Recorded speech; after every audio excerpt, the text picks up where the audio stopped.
ببین این بچه شیر با پای خودش چجوری داره وارد گله دشمن میشه.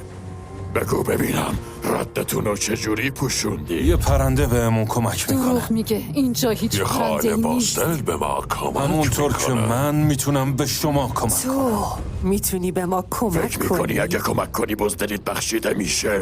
من به خون پادشاهیم امیدوار بودم، اما کار موفاسا بود که پسر تو کاشت و کار موفاسا بود که شماها را این بالا گیر انداخت، فریبتون داد و شما رو تا اینجا کشوند. اما من شما رو بهش میرسونم، و البته به میلله.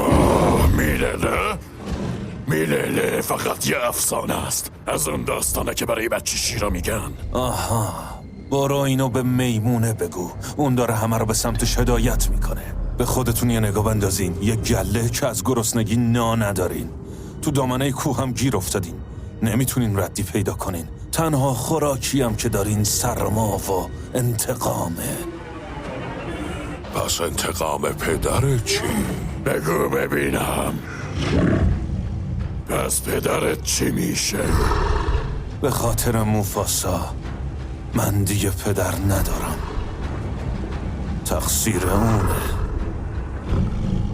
درسته، تو پدرتو از دست دادی و من پسرم و تاکا به ما ملحق میشی. با هم دیگه میتونیم انتقاممونو بگیریم. مایه افتخارم خواهد بود، پادشاه.